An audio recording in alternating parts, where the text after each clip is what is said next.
कुशलगढ़ में रामकथा के दौरान गौसंत रघुवीरदास जी महाराज ने कहा, मानस की सबसे शक्तिशाली महिला थी कैकेयी। राम मंदिर निर्माण समिति कुशलगढ़ के तत्वावधान में आयोजित रामकथा के दौरान गांधी चौक में संत रघुवीर दास जी महाराज ने कहा कि भारतीय धर्म संस्कृति में भगवान राम आदर्श व्यक्तित्व के प्रतीक हैं। राम के आदर्श रेखा की उस मर्यादा के समान है जो लांघी तो अनर्थ ही अनर्थ, और सीमा की मर्यादा में रहे तो खुशहाल और सुरक्षित जीवन। आज कथा में अयोध्या में राम के राजतिलक की तैयारी, कैकेयी के कोप भवन में प्रवेश, राजा दशरथ की मनुहार में 2 वरदान, श्रीराम को वनवास, सीता लक्ष्मण सहित राम का वनगमन के प्रसंग के माध्यम से रामायण कालीन पारिवारिक, सामाजिक व राजनीतिक मूल्यों को बताया। 8वें दिन पोथी पूजन के मुख्य यजमान गौ रक्षा सेवा समिति के अध्यक्ष हर्षवर्धन पंड्या ने सपरिवार व्यासपीठ की आरती उतारी।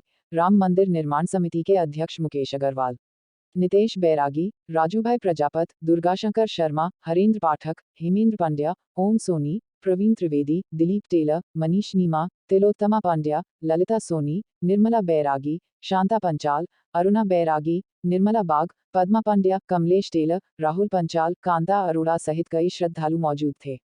अगर जो गर्भ धारण किया जावे तो उससे समाज का हित नहीं होना है, ना अपना हित होना है। संकल्पित भावना से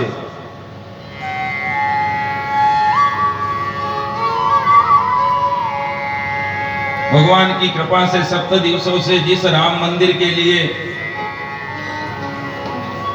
हम लोग यहाँ कथा श्रवण कर रहे, कथा का आयोजन किया गया है। वैसे तो पहले दिन से ही खूब आनंद आ रहा था, नगर में इतनी विशाल शोभा यात्रा निकली, और उसके पश्चात हम स्वयं अनुभव किए कि आज 7 दिन हो गए आज, और धीरे धीरे करते आज हमें ऐसा महसूस होता है पूरा नगर राममय बन गया है, पूरा नगर।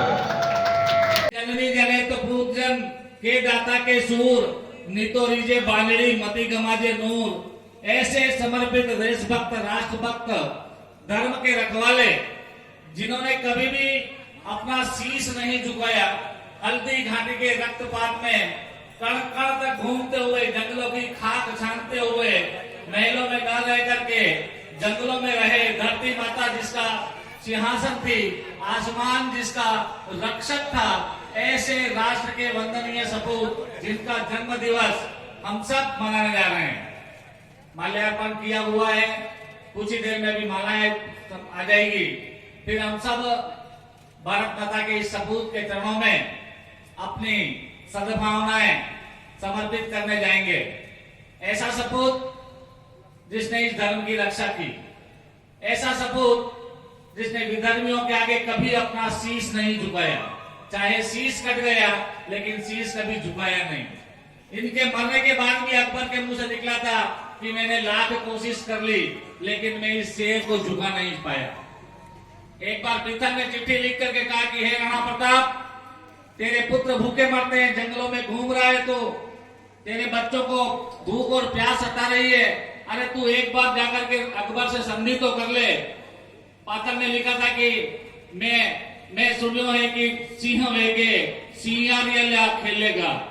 यानी राणा प्रताप ने उसको पीथल को लिख करके कहा कि हे पीथल, तेने कैसे सोच लिया कि सियार के साथ में सिंह खेलेगा?